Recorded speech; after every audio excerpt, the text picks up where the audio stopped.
il y avait des moments où ça n'allait pas, où j'étais très triste, notamment le jour où j'étais à la maison, j'essayais de faire un devoir, je n'y arrive pas, ce n'était pas la première fois, et là je commence à pleurer, et je dis à ma mère, « Maman, pourquoi est-ce que je ne suis pas comme les autres ?»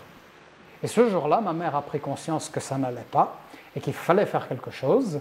J'allais quitter Ten Bosch, l'enseignement ordinaire, pour venir ici au Merlot. C'est incroyable. Et ici, c'est son local? Donc, je m'appelle Dylan Mendes Fernandez, j'ai 27 ans et je suis dysphasique. Ils ont bien investi, ça c'est bien. Et on est là où tout a commencé, à l'école du Merlot, dans la classe de Madame Cindy, qui était ma première classe quand je suis arrivé en 2004. De toutes mes années au Merlot, j'ai de très bons souvenirs. Ah, c'est bien, ils ont un projecteur et tout. Oui, maintenant ils sont équipés avec des tableaux interactifs. Ouais. Avant de quitter le Merlot, vers la fin, on se rendait bien compte qu'on était dans une bulle, parce que les autres écoles, il y a plus d'élèves. Voilà, vous pouvez voir la classe. Il y avait 1, 2, 3, 4, 5, 6, 7, 8. On était 9 dans sa classe. Voilà. Donc ça, c'est moi. On a l'impression de faire tous les jours la même chose, mais en fait, pas vraiment. C'était de l'apprentissage mémotechnique pour nous aider. Parce qu'en fait, tout ça, ce n'est pas des jeux. Hein. Nous, ça peut nous apparaître comme des jeux, mais ça, c'est véritablement pour aider les enfants qui n'ont aucun repère temporel spatial. Mais là, par exemple, on voit deux personnages qui sont en train de mimer ce que je disais. C'est ça, orange, c'est ça, orange. Parce qu'il faut faire le mouvement 1, puis le mouvement 2, puis le mouvement 3 et 4. On ouvre la main 1, on ferme 2, on réouvre 3 et on ferme 4. Ouais. De manière générale, l'enseignement spécialisé sert à voir, avec le personnel encadrant, les professeurs, l'avenir de l'enfant, c'est-à-dire on sait l'handicap qu'il a, qui ne le définit pas à 100%, mais on peut déjà commencer à évaluer qu'est-ce qui va être mieux pour lui. Les facilités qu'il aura, les difficultés qu'il va rencontrer pour le futur, in fine professionnel, puisque le secondaire ne doit servir qu'à préparer l'après, donc. Je m'appelle Nina De Smet, j'ai 27 ans. Je suis handicapée mentale léger. Beaucoup d'autres personnes qui me rencontrent me disent que ça ne se voit pas tellement. Et voilà, j'ai surtout des difficultés avec les mathématiques, lire l'heure avec une montre ou une horloge avec des aiguilles. Et je suis dyspraxique et dysorthographique.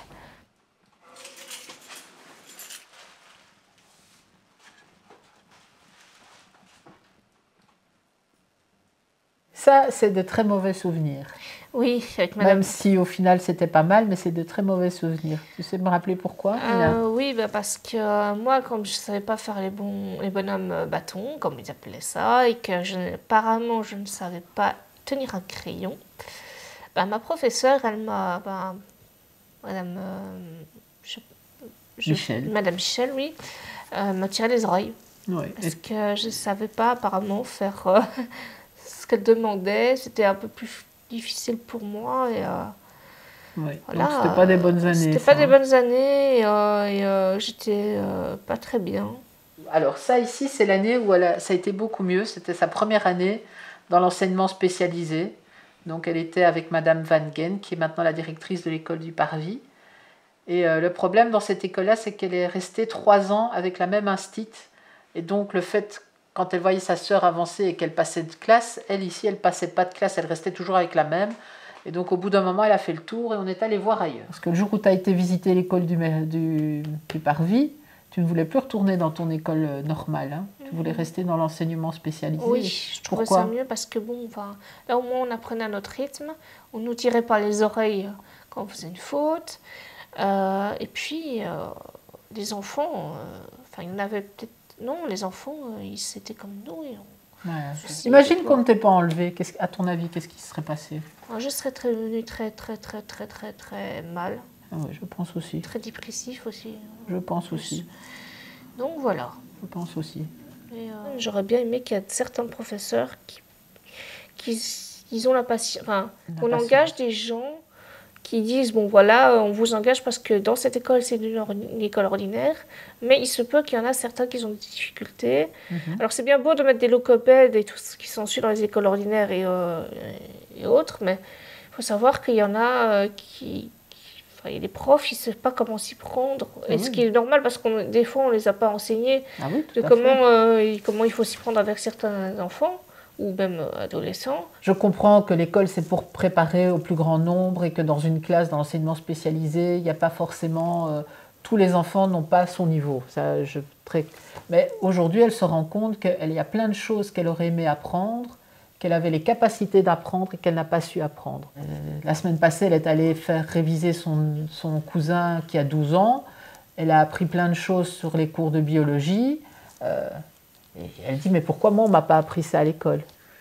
Perso, moi... C'est difficile surtout, c'est de trouver le métier qui correspond aux capacités de la personne, car toi, on a des difficultés parce que d'abord, tu n'es pas handicapé visible, donc déjà, dans les entreprises, tu peux dire ce que tu veux, c'est bien vu d'avoir un handicapé, donc autant que ça se voit, donc on aime bien avoir des personnes qui ont un handicap visible. Et si ça lie au handicap mental, on aimerait autant que ça se voit, donc ça fait bien, c'est triste à dire, mais c'est comme ça. Tu as travaillé dans un restaurant sans le nommer, ou quand c'était un anniversaire, on mettait devant les trisomiques qui devaient chanter, tu vois. Nina n'a plus d'emploi. Elle cherche actuellement du travail, mais elle a beaucoup de regrets par rapport à son parcours. Oui, j'ai un petit filet d'eau.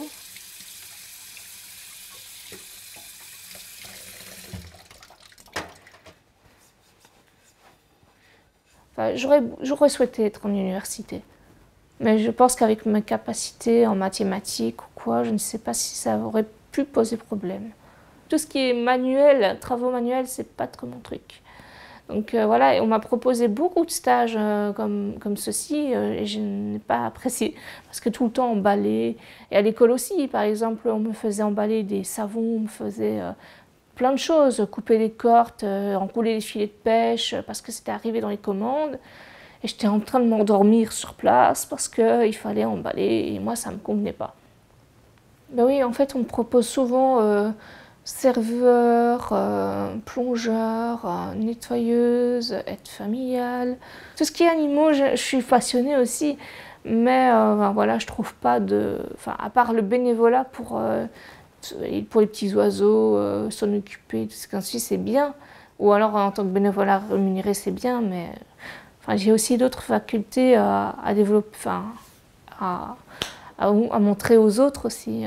J'aimerais bien aimer montrer mes talents pour essayer, enfin pour les animaux surtout, parce que j'aime beaucoup.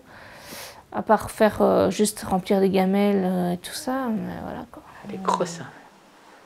Mon Charles. Ah, elle est contente, hein, elle ronronne, hein. Elle voit sa Nina. Loïc emploie Cathy dans sa ferme depuis quelques années. C'est grâce à son job coach Ilka et au projet associatif Alba se met au vert qu'elle y est arrivée.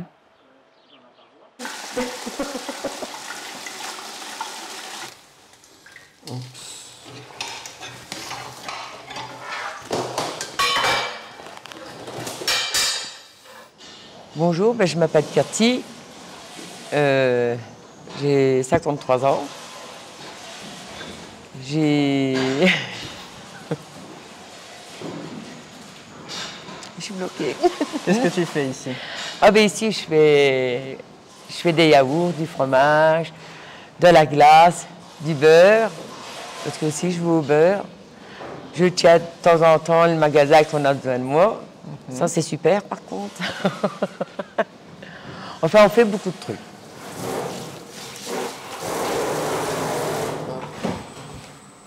C'est pour le fromage vin blanc et celui-ci pour le fromage bière. Une fois que c'est moulé, on doit retourner. Ça, souvent, c'est top parce que moi, je rate quand je dois les retourner. Je n'ai pas la main. Je surveille quand ça arrive au niveau du fromage. Quand ça, au niveau du fromage, il arrête.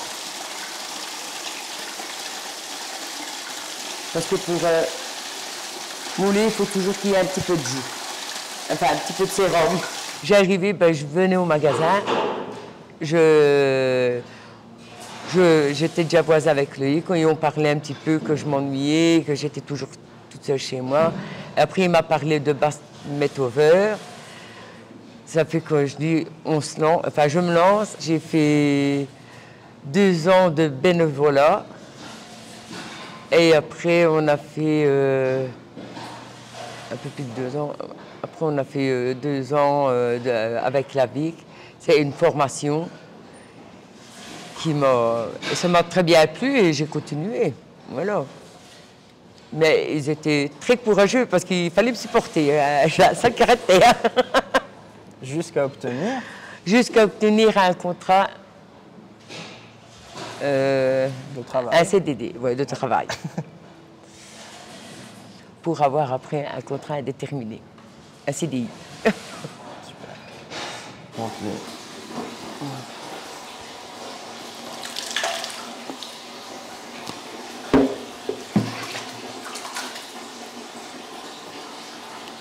tu mouleras celui-ci, Cathy, comme ça. Oui. Tu ne dois pas te pencher dans la cuve. Je t'en remets un petit peu. Maintenant, on va déjà commencer à le vider.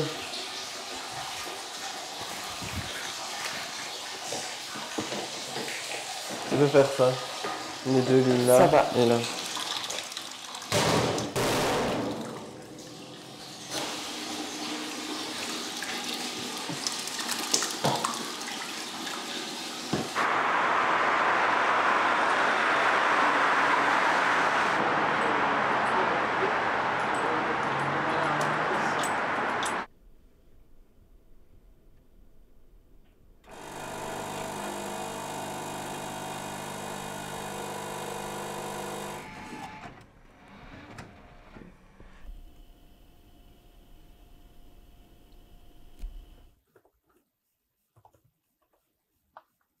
Je travaille à la SLRB depuis mars 2021 et je suis dysphasique.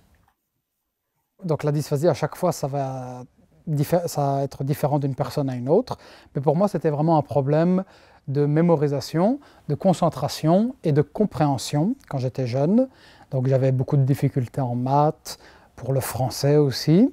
Je suis inscrit au phare depuis que je suis enfant. Et donc le phare, il s'occupe d'accompagner les personnes en situation de handicap et ils vont aider vraiment la personne pour informer, dire comment se présenter, etc.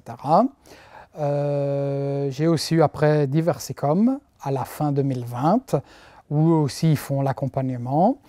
Et donc ça m'a aidé pour, quand je suis face à l'employeur, comment m'exprimer, comment présenter mon handicap, mais également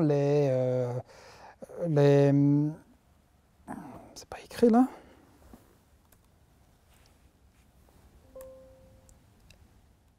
Les aménagements, c'est le mot que je cherchais. Les aménagements pour montrer que je peux parfaitement travailler sans problème insurmontable. Oui, avec Job Coaching, il m'a beaucoup aidé. C'était super d'ailleurs, j'avais bien aimé cette histoire-là. Cette période qu'on a fait beaucoup d'exercices, tout ça, ça m'a beaucoup aidé parce que je suis quelqu'un qui a du mal à calculer déjà ma temps de marche. C'est déjà très compliqué. Mais là, franchement, j'ai eu beaucoup d'améliorations de ce côté-là. Tu te rappelles que je t'ai fait un petit tableau Excel pour que tu aies plus facile à calculer? Ah oui, comment on appelle ça? Un tableau Excel. Ouais, il m'avait fait le tableau Excel avec autant des combien que ça faisait, tout ça, le beurre, tout. On avait fait tous les détails des produits laitiers qu'on vendait avec de 1 jusqu'à 10. Comme ça, je savais à peu près gérer les prix. Et même s'il fallait faire x2, on faisait x2. Et ça a fait beaucoup. Et maintenant, je ne regarde même plus le tableau, je le fais automatiquement à la calculette. Ça va, impeccable. Donc, comme quoi, il y a eu beaucoup de progrès de ce côté-là. Pour m'aider à bien travailler, je dois avoir un cadre bien organisé, structuré, au niveau du temps. Je commence par exemple à 8 heures, puis je m'arrête à midi pour manger, je reprends l'après-midi et je finis à 16 heures. Et comme c'est bien organisé comme ça, je sais mieux répartir le travail que je dois faire dans la journée, dans les jours qui viennent, dans la semaine. C'est vrai que moi, mon handicap, il est léger. Ma dysphasie n'est pas le contraire de léger, c'est lourd, oui, c'est ça, n'est pas plus avancé que ça, mais je connais des personnes qui peuvent avoir une dysphasie beaucoup plus avancée, qui ne vont pas comprendre une tâche comme prendre une feuille de papier et écrire quelque chose. Ils vont avoir du mal à faire ça tout de suite. Si on me demande de faire, par exemple, d'analyser un tableau, un fichier Excel pour X données, eh bien, je vais demander deux choses, d'avoir les consignes écrites, que ce soit dans un mail ou autre, comme ça je peux relire, et qu'on me réexplique après me l'avoir dit. Comme ça, je suis sûr d'avoir bien compris ce qu'on m'a demandé. Alors moi, quand Dylan est arrivé, ce que j'ai trouvé le plus intéressant, c'est sa connaissance de soi.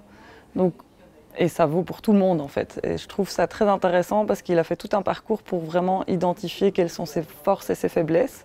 Et il communique assez ouvertement dessus. Et du coup, ça permet vraiment d'interagir de la manière la plus correcte avec lui. Un exemple de ce qu'on a mis en place, c'est que quand on lui donne une nouvelle tâche, il faut vraiment décrire la tâche en sous-étapes et bien définir chaque petite sous-tâche de la tâche globale.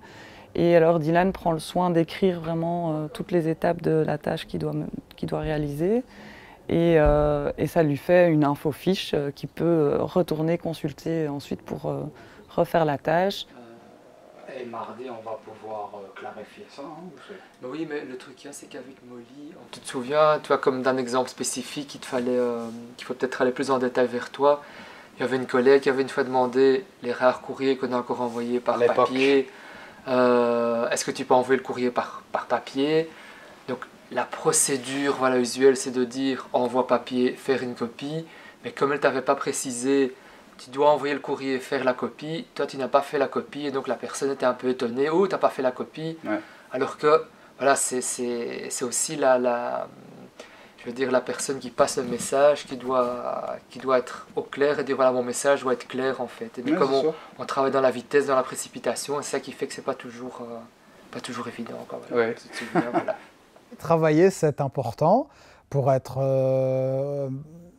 autonome, avoir le sentiment d'être utile, faire je m'estime très chanceux, non pas d'avoir trouvé cet emploi à la SLRB, mais de faire quelque chose que j'adore. J'adore travailler à la SLRB, le travail que je fais est vraiment divers et varié. Tous les employés avec qui je peux travailler sont sympathiques, vraiment formidables. Et voilà. Combien de temps son Erasmus 4 mois. Hein. Elle est au Québec maintenant. Ah oui, Erasmus. Voilà. Très bien. C'était la famille.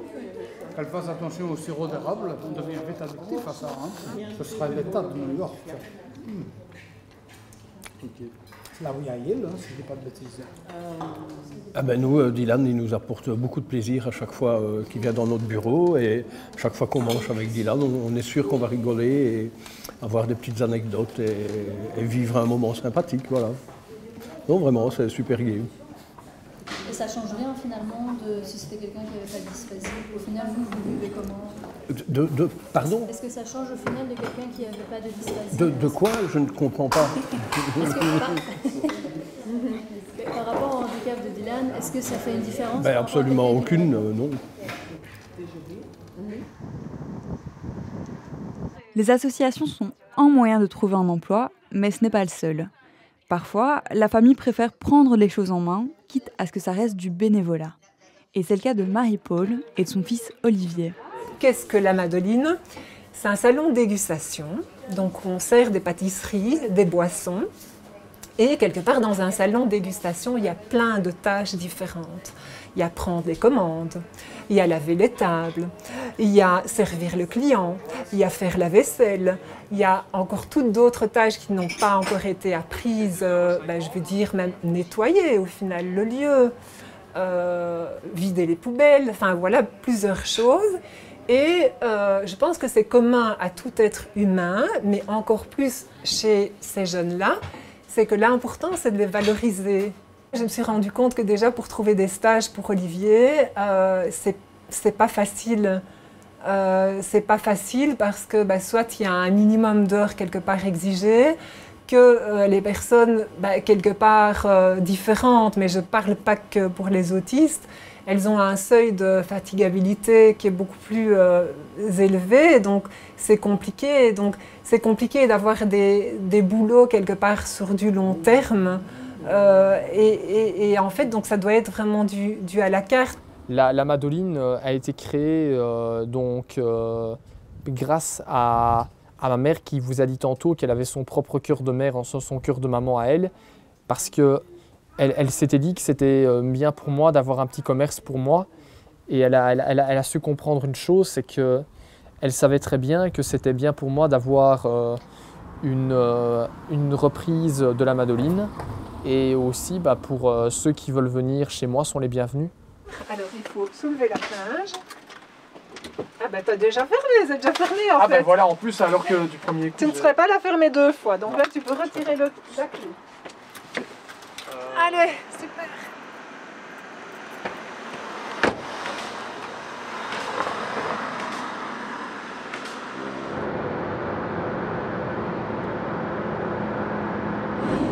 Souvent avec maman on organise des activités de gauche à droite et aussi plusieurs sortes d'activités comme les concerts par exemple, les tas de trucs comme ça aussi. Normalement un peu de tout. On allait aussi de temps en temps faire des petites sorties cinéma aussi, des choses comme ça. Voilà, des tas de trucs. On arrive, donc le bowling est juste l'Argerspace Bowling. Donc j'ai donné rendez-vous à l'équipe à 14h15, on est juste tip-top à l'heure. Donc voilà, Olivier, tu connais déjà cet endroit? Je connais, je suis déjà venu plein de fois en plus dans cet endroit-là en plus. Ouais, toujours des chouettes ambiances. T'aimes bien? Ouais. Eh ben on y va? Tiens, s'il te plaît en fait, c'est maman. Merci Olivier. On va encore vérifier une dernière fois. Je pense que tu as bien vérifié. Non, seulement pour voir et puis... Mais c'est moi qui y vais en fait. La dernière fois Non, mais c'est moi qui y vais et après ce sera l'heure? Oui, ce sera l'heure. 14h30, c'est l'heure où ça commence.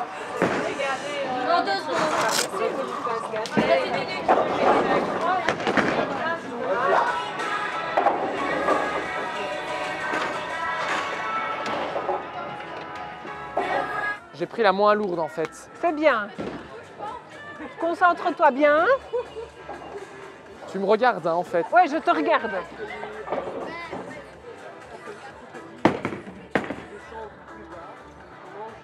Ah, c'est presque bien au milieu ça. Ouais, pas mal.